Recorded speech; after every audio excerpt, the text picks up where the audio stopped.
আসসালামু আলাইকুম। Hello everyone, কেমন আছেন সবাই? আশা করি সবাই খুব ভালো আছেন। আলহামদুলিল্লাহ, আপনাদের দোয়া এবং আল্লাহর রহমতে আমরাও বেশ ভালো আছি।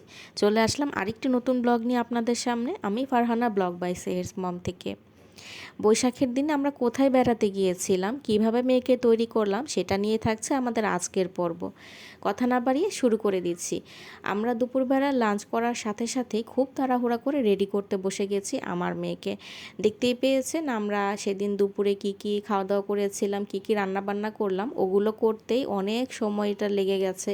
এর মাঝখানে আমি আবার কাপড় ধুয়েছি, ঘরের কিছু টুকটাক কাজ করেছি, তো ওগুলো করেই আমাদের খাওয়া দাওয়া শেষ করতে প্রায় 3:15টার মতো বেঁচে গেছে। বুঝতেই পারছেন আমাদের টার্গেট হচ্ছে 4টার মধ্যে বাসা থেকে বের হব, আর এই দিকে মেয়েকে আমি মাত্র রেডি করতে বসিয়েছি। এতটা তাড়াহুড়া ছিল, আর মেয়ে এত বেশি নড়াচড়া করে কি আর বলবো। খুব কষ্টে খুব তাড়াতাড়ি করার চেষ্টা করছি। আর রেডি শাড়ি হওয়ার কারণে সব থেকে বেশি সুবিধা এই শাড়িগুলো সেট করতে অর্ধেকটা বেশি সময়ের প্রয়োজন পড়ে না। শাড়িটা পরিয়ে নিয়ে প্রথমে চলে গেলাম ওর হেয়ার সেটিংয়ের জন্য। খুব সহজভাবে একটা বান পরিয়ে নিয়েছিলাম। আর তার সাথে আমার আজকে মূল ইন্টেনশন ছিল ওকে ফুলের সাথে আমার এই অনেক পছন্দের অনেক শখের যে খোপার কাঁটাটা সেটা ওকে পরাবো। আমি আমার স্টুডেন্ট লাইফে লাস্ট যে বৈশাখটা পার করেছিলাম ফ্রেন্ডদের সাথে বাইরে ঘুরতে গিয়ে, সেই পহেলা বৈশাখের সময় আমি আমার এই খোপার কাঁটাটা বানিয়েছিলাম। যেই দোকান থেকে আমি সব সময় আমার রূপার জুয়েলারিগুলো বানাতাম, ওনার কাছে এটাই ছিল আমার লাস্ট অর্ডার। খুবই সুন্দর একটা সেট ছিল। এটার সাথে আবার ওই দোকান থেকে আমাকে একটা গলার একটা লহরি হারের সাথে একটা টিকলি, যে টিকলিটা আমার মেয়ে আজকে পরবে, তো সেটা এবং কানের দুল সব ফুল একটা সেট আমাকে গিফট করেছিল। কারণ ওনার দোকান থেকে আমি এত বেশি শপিং করেছি। তো ওই আঙ্কেল একজন মুরব্বি ছিলেন, তো উনি আমাকে বলেছিলেন যে আপনি আমার থেকে অনেক কিছুই কেনাকাটা করেন, এবারের বৈশাখে আপনি কী নেবেন। তখন আমি দুষ্টামি করে আঙ্কেলকে বলেছিলাম যে ঠিক আছে, তাহলে আমাকে একটা পার্লের সেট দিয়ে দেন। তো বললো যে ঠিক আছে আপনি নেন। তো উনি সিরিয়াসলি আসলেই আমাকে সেই একটা সেট গিফট করেছিল, সেটা অন্য কোনো সময় দেখাবো। আর আজকে ওকে মূলত যে গলার আমি সেটটা পরাচ্ছি, এটাও আঙ্কেলের দোকান থেকে আমি কাস্টমাইজ করে বানিয়েছিলাম। এখানে আমি যে ক্রিস্টালের লেয়ারগুলো, এগুলো আমি আমার পছন্দ মতো কালারে করিয়েছি, ওনাদের অন্য কালার ছিল আর কি। এটা আমি করিয়েছিলাম আমার ছোটো মামার বিয়ের সময়। তো ওই সময়টায় পরার জন্য আমি ভাবলাম যে একটা কালার না দিয়ে যদি 2-3টা কালার দিই, এটা একটু ইজিলি অন্য অন্য ড্রেসের সাথে ব্যবহার করা যাবে, মানে 2-3টা কালারের শাড়ি বা অন্য কিছুতে যাবে আর কি। তো ওই সেটটা আমার অনেক পছন্দ, কলকা ডিজাইনের মধ্যে, ওটার ইয়াররিংসটাও ছিল কলকা। তো সব কিছু মিলিয়ে ওইটা আমার অনেক পছন্দের ছিল। তো আমার কিছু এই পছন্দ মতো জুয়েলারি দিয়েই আমার মেয়েকে ওই দিন আমি সাজালাম। আর ওর চুড়িগুলো তো বলেছি, সেগুলো আমার ছোটো দেবরের বিয়ের সময় ওকে কিনে দিয়েছিলাম। ওই সময়টায় অনেকটাই বড় হতো হাতে, একেবারে খুলে পড়ে যেত। এখনও যে ফিটিং হয়ে গেছে সেটা না, এখনও একটু বড় হয়, তবে এখন আর হাত থেকে অটোমেটিকভাবে খুলে পড়ে যায় না। তবে চুড়িগুলো একটু মুডগুলো বেশি। আর এমনভাবে আসলে সেটিংটা করা ডিজাইনের, যেটাকে ভাগ করে দুই হাতে পরালেও বেশি একটা ভালো লাগে না দেখতে। যেহেতু দুই পাশের বালাগুলো একটা করি, তো অর্ধেক অর্ধেক পরালে দেখা যায় দুই সাইডে কভার হয় না। তো এই কারণে আমি পুরো হাত জুড়েই পরিয়ে দিলাম, কারণ খুলে যেহেতু পড়বে না, হারানোর ভয় এবার আর নেই। আর ওই যে দেখেন আলতাটার কথা যে বলেছিলাম, ছড়িয়ে একদম অবস্থা খারাপ, আর রঙটাও খুব বেশি গাঢ় আসেনি। তো তখন তো সময় নেই হাতে, এই জন্য আর মুছলাম না, ভাবলাম যে থাক, এরপরে কোনো একটা সময় ওকে ফেব্রিক কালার কিনে দিব যাতে অন্য সময় রেডি করানো যায়। আর তার সাথে আমার বোনের এই নথটা ওকে পরিয়ে দিলাম, এটা আমার বিয়ের সময় আমার বোনকে কিনে দিয়েছিলাম। আমার আরও 2টা নথ আছে, আমার মেয়ে অলরেডি একটা পরেছে গত বছর। তো তার সাথে আমার একটা বাজু ছিল, সেটাও পরানোর চেষ্টা করেছিলাম, কিন্তু দেখলাম যে ব্লাউজটা একটু ঢিলা ঢালা হওয়াতে ওর ব্লাউজের স্লিভের উপর ওইটা আটসাট হচ্ছিল না। আর যদি খালি হাতে দিচ্ছিলাম তাহলে খুলে পড়ে যাচ্ছিল, মানে ঢিলা হয়ে যাচ্ছিল। তো ভাবলাম যে থাক, তাহলে আর এটা দেওয়ার দরকার নেই, যদি বারবার খুলে আসে ও বিরক্ত হবে, আর রাস্তাঘাটে এগুলো নিয়ে একটা প্যারা হয়ে যাবে। তো এটা বাদ দিয়ে আর ওকে একটা টিকলি পরিয়ে দিলাম। এটাও কিন্তু ওই আঙ্কেল আমাকে গিফট করেছিল সেটার সাথে, এই সেম ডিজাইনের মধ্যে হচ্ছে ইয়াররিংসটা, তার সাথে একটা লহরি হার ছিল পার্লের। তো এরপর আর কি মেয়েকে একটু সাজুগুজু করিয়ে দিচ্ছি, জাস্ট গালে একটু ব্লাশান দিয়ে হালকা করে, তার সাথে একটু আমি এখানে একটু শিমার দিয়ে দিব। আর তার সাথে একটু লিপস্টিক দিয়েছি। আর চোখে অনেক দিন পরে ইচ্ছা হলো যে ওকে একটু আইলাইনার দিয়ে দিই। সাধারণত আমি ওকে দেই না, কারণ ওর আবার অ্যালার্জিক স্কিন, তো অনেক সময় দেখা যায় এবার চোখ ডলা দিলে তখন আরও বেশি অবস্থা খারাপ হয়ে যাবে।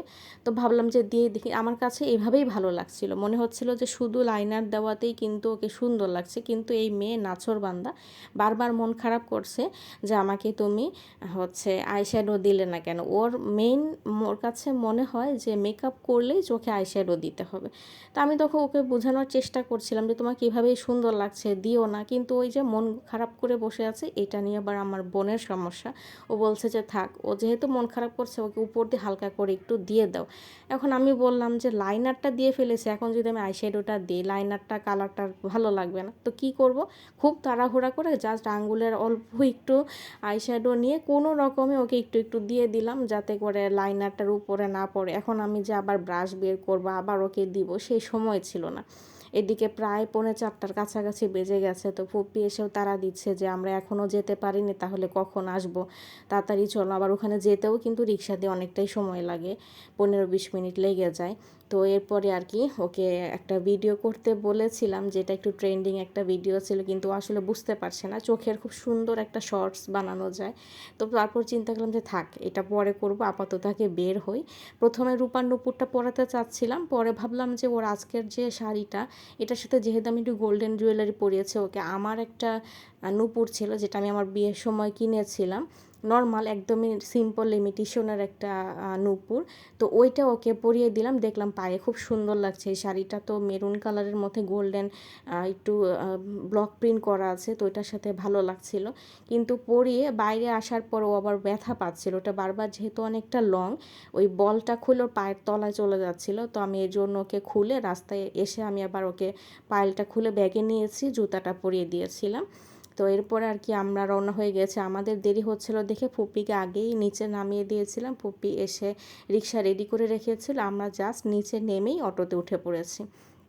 তো অটো করে যাচ্ছিলাম। আর এই সাইডটা কিন্তু অনেক সুন্দর, আমরা যেখানটায় যাচ্ছি ওই জায়গাটায় মূলত যাওয়ার একটাই উদ্দেশ্য, চারিদিকে প্রচুর সবুজ খোলা মাঠ। তো খোলা জায়গায় হাঁটতে ভালো লাগে, ঘুরতে ভালো লাগে, মন ফ্রেশ লাগে, শুধুমাত্র সেই জন্যই কিন্তু বের হওয়া। আমরা কিন্তু তখনও জানতাম না যে ওখানে গিয়ে আমরা কি সারপ্রাইজ পেয়ে যাব।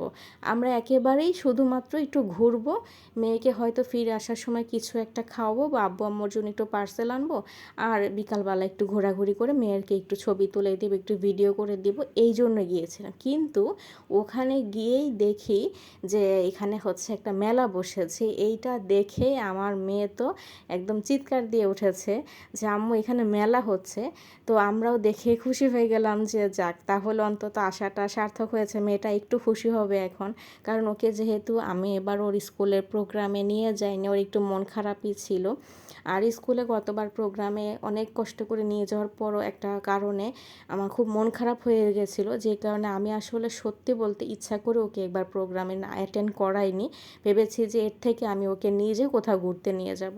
তো এই জন্য স্কুলে সারাদিন তো সকালবেলা বাসায় ছিল, স্কুলে আমি টোটালি এত বড় একটা প্রোগ্রাম হয়েছে, সেই সকাল থেকে রাত পর্যন্ত ওখানে স্টল বসেছে, অনেক কিছু হয়েছে, কিন্তু আমি ওকে নিয়ে যাইনি। ওর মিসরাও আমাকে আমাদের যারা কয়েকজন গার্ডিয়ান ছিলাম 3-4 জন ওর ফ্রেন্ড সার্কেল, তাদের কাছেও বলেছে যে আপনাদের বেবিদের এবার দেখছি না, আমাদের কাছে অন্যরকম লাগছে, ওরা প্রথম থেকেই প্রত্যেকটা অনুষ্ঠান ওরা অ্যাটেন্ড করে, এবার ওরা পারফর্ম করছে না।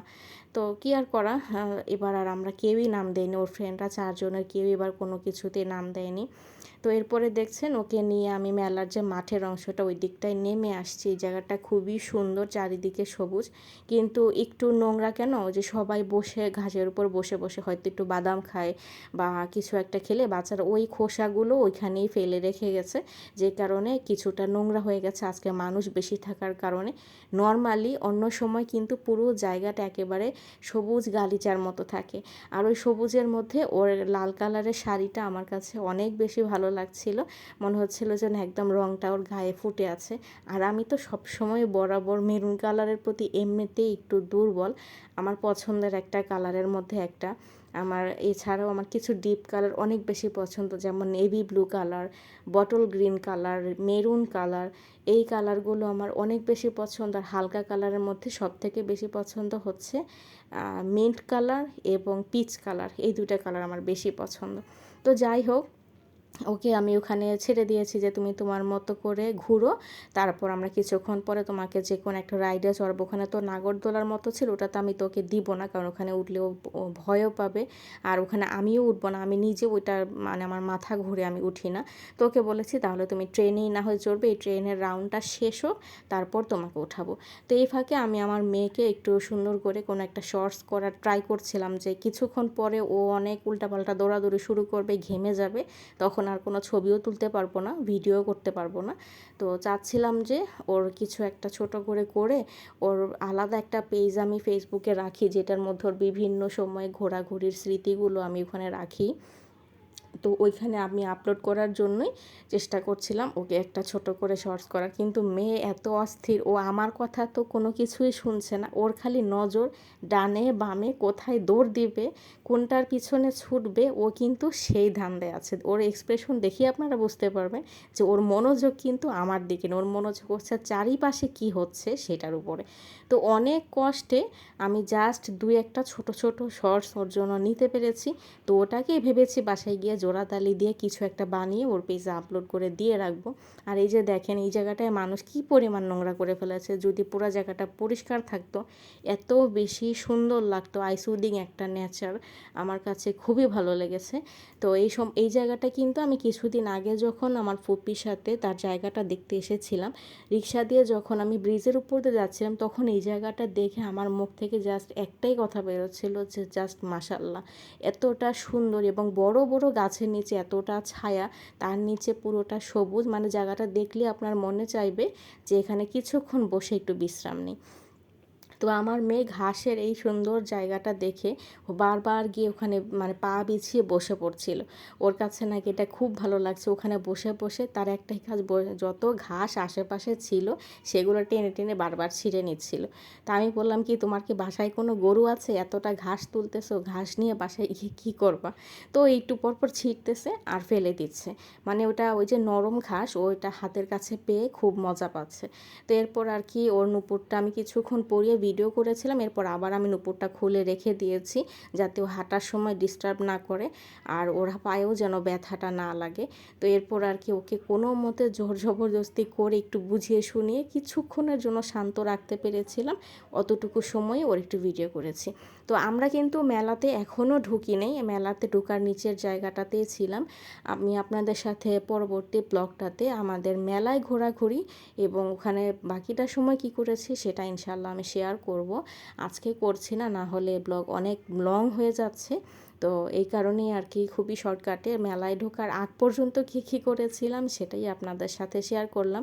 আর আমার মেয়েকে কেমন লাগছে অবশ্যই জানাবেন, তার সাথে আমাকে অবশ্যই ইগনোর করবেন, কারণ আমার সেদিন কোনো কিছুই করে না, আমি জাস্ট একটা নর্মাল সুতি একটা ড্রেস পরে বের হয়ে গেছে, আমি ঠিকমতো হিজাবটা বাঁধারও সময় পাইনি, ওড়নাটাকে শুধু বলতে গেলে একটা প্যাচ দিয়ে আমি বের হয়ে গেছে। আমি কিন্তু লিপস্টিক না কিছু না, মানে কোনো রকম কিছুই না, আমি চুলটা পর্যন্ত বাঁধিনি, গোসল করে এসে জাস্ট কোনোভাবে কাটা দিয়ে চুলটা বেঁধে উপরে ওড়নাটা পেঁচিয়ে আমি বের হয়ে গেছি। আসলে সত্যি বলতে মা হওয়ার পরে হয়তো বা সবার সাথে এটা হয় যে নিজের তৈরি না হতে পারার আক্ষেপের থেকেও মেয়েকে তৈরি করার আগ্রহ এবং এই শান্তিটাই মনে হয় মায়েদের বেশি থাকে। তো মেয়েকে পরিপাটি দেখবো, তাকে সুন্দর লাগবে কি না এটার প্রতি সবসময় আমার ফোকাস থাকে। মেয়ে কীভাবে কি পড়লে তার ভালো লাগবে, তাকে সুন্দর লাগবে, আমার সেটাই চিন্তা থাকে। নিজেকে কেমন লাগছে বা আমি কেন পরিপাটি হলাম না সেটা নিয়ে সত্যি বলতে এখন আর একেবারেই মাথা ঘামাই না। নিজেকে জাস্ট ওর সাথে যেতে হবে বলে যাই, কিন্তু সম্পূর্ণ সময়টি আমার মেয়েকে দেওয়ার চেষ্টা করি। তো সবাই মাশাল্লাহ বলতে ভুলবেন, আর আমার মেয়েটার জন্য দোয়া করবেন যেন ও সবসময় সুস্থ থাকে, আর সবথেকে বড় কথা যেন একজন নির্ভেজাল ভালো মানুষ হতে পারে, নিজের লাইফে কিছুটা নিজের জন্য কিছু করার মতো নিজের ক্ষমতা হয়, অতটুকুই আমি চাই, যেন ও কারো উপর কখনো ডিপেন্ডেন্ট না হয়। যেহেতু ও মেয়ে, এখনও পর্যন্ত ওর কোনো ভাই বোন নেই, আদৌ হবে কি না জানি না, আমি চাই ও অনেক স্ট্রং হোক, ও নিজের জন্য ও এনাফ হোক। যাই হোক, অনেক কথাই বলে ফেললাম। আমাদের আজকের ব্লগটি কেমন লাগলো আমাদেরকে অবশ্যই কমেন্ট করে জানাবেন। আগামী পর্বে আপনাদের সাথে আমরা বৈশাখী মেলার পর্বটা শেয়ার করার চেষ্টা করব। ততক্ষণ পর্যন্ত আল্লাহ হাফেজ, আসসালামু আলাইকুম।